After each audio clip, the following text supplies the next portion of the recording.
Yesu nashimwe cane muhawe umugisha n'uhoraho yari mu ijuru n'isi kuri no mwanya ngoma dusangere ijambo riri mu musiguzi gatatu. Umutwe w'ijambo ravuga ngo Imana yashingiye ikintu cose igihe cacu. Ikintu cose cyashingiwe igihe cacu, kandi igikorwa cose munsi y'ijuru gifise akanya kacu.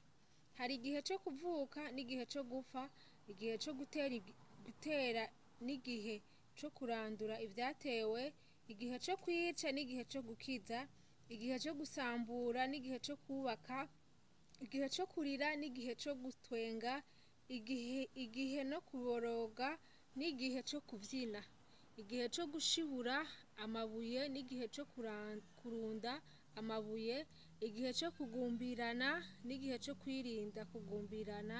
Amen. Yesu nashimwe cane.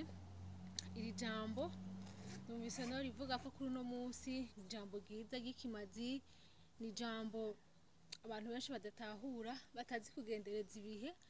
Hariho igihe ucamwo ugasanga ni igihe cyo kubitwa amabuye, ni igihe cyo kuvugwa nabi, ni igihe ikintu cyose ukora kidashobora gucamo. Rero iyo umaze kumenya igihe cawe urimwo, mwene data, ni wasanga uri mu gihe cyo kuvyina, genda uvyine n'akayashu kabire ko n'igihe cawe. Ni wasanga ari igihe cyo kubiba, genda ubibe urime wimbura kuko n'igihe cawe. Ni wasanga ari igihe cyo guterwa amabuye, emera abayagutere kuko hazogera igihe nawe utabagwa. Yesu nashimwe cane. Uyu mukozi w'Imana yaravuze ati tugendereze ibihe. Jewe kubwanje nk'umwigeme ndi umukobwa, ibihe noba naraciyemwo byo guterwa amabuye, hariho ibyo usanga mfisemwo uruhara n'ibyo usanga ntafisemwo uruhara, kuba yari igihe mba ndimwo. Hari igihe je nabayemwo, ubu ari nko gushinga intahe gato, narabayemwo mu gihe cyo gutegura ubukwe, hari 2016 ntibwaba, hama ndaba mu gihe cyo kuvana n'umuryango kubera intango y'ubwo bukwe. Igihe cyo kuvana n'umuryango, umuryango uranyanka, ndabaho mu gihe kitari ciza, ndabimaramo imyaka 5 ari jewe n'Imana. Ico gihe abantu baramvuze amajambo menshi cane, ariko nshima Imana yoyo ivuga bikaba. Yarambwiye ati ndagukomeje, ndi kumwe nawe, nzogutabara igihe kigeze. Rero nshima Imana, ubu yarantabaye ndasubirana n'umuryango.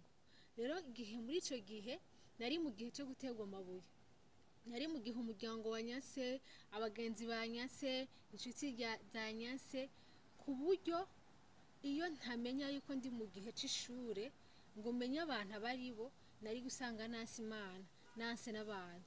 Ariko narabayeho muri ivyo bihe ari jewe n'Imana.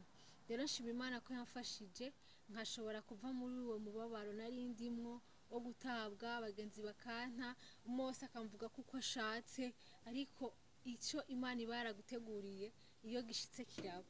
Rero nshima Imana rugira byose ko yabanye nanje ikankura muri ico gihe c'ubugaragwa bwa jenyene, aho umugenzi nta mugenzi nari mfise, niwanza ko wese baramubwira bati urya ntukamugira umugenzi, ariko Imana yo ikabinzi.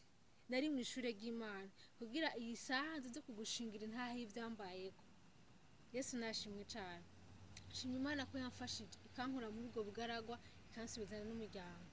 Mfashe n'akanya ko gushimira Imana umuntu wese w'umukozi w'Imana yasengeye muri ico gihe, guhera 2016 gushika 2022. Imana imumpera umugisha, yarakoze kubana nanje. Abagenzi nari mfise ico gihe bari abantu basenga, bari abantu bumvira ijwi ry'Imana, bari abantu babona bakavuga bati urya mukobwa ari mu gihe cyo kwiga, kugira ni Imana yamuhamagara mu gihe nk'iki azomenye ivyo abwira abantu. Yesu nahabwa icubahiro.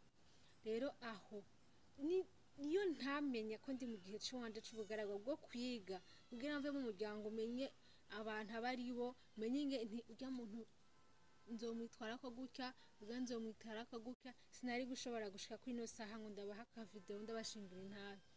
rero umusiguzi aravuga ati ngo hari igihe cyo kubiba, hari igihe cyo kwimbura, hari igihe c'amarira, hari igihe c'amagogo, hari igihe cyo kubyina, hari n'igihe kitari ciza. Rero nshima Imana yuko yabimfashije. Yesu rero nabaha umugisha, abagiriye neza, abahe kumenya ibihe murimo. N'ubu hariho nk'umuntu ashobora kuba ari mu bihe nk'ivyo, ugasanga ibintu byose bibaho ni wowe biriko birashikira. Menya ko ufise umugisha, menya yuko ufise ingabire izotuma ushika aho Imana ishaka.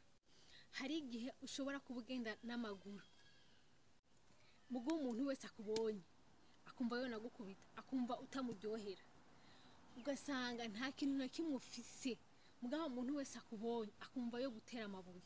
Menya ko muri wewe hariho imbizi irimwo nanje ikankura muri ico gihe c'ubugaragwa bwa jenyene, aho umugenzi nta mugenzi nari mfise, niwanza ko wese baramubwira bati urya ntukamugira umugenzi, ariko Imana yo ikabinzi.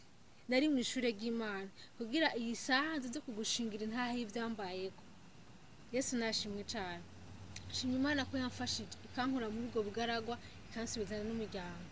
Fashe n'akanya ko gushimira Imana umuntu wese w'umukozi Imana yasengeye muri ico gihe, guhera 2016 gushika 2022.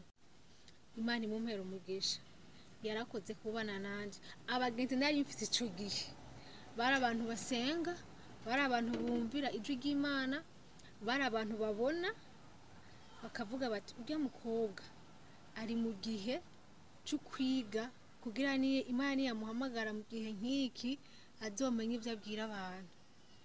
Yesu nahabwa icubahiro. Rero aho niyo ntamenya ko ndi mu gihe cy'uwanje c'ubugaragwa bwo kwiga, kugira mve mu muryango menye abantu abaribo, menye nti urya muntu nzomwitwara ko gutya, ubwo nzomwitwara ko gutya. Sinari gushobora gushika kuri no saha ngo ndabaha ka video ndabashingira intahe.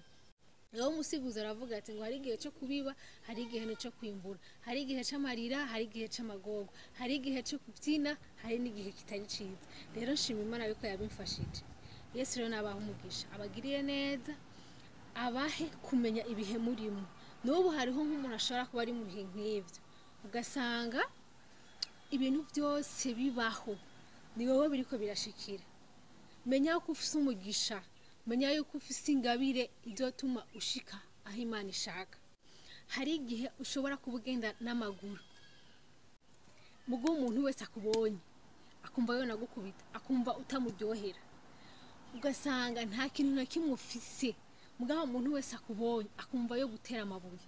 Menya ko muri wewe hariho imbizi irimwo iciza izotuma abandi bantu bagirirwa neza.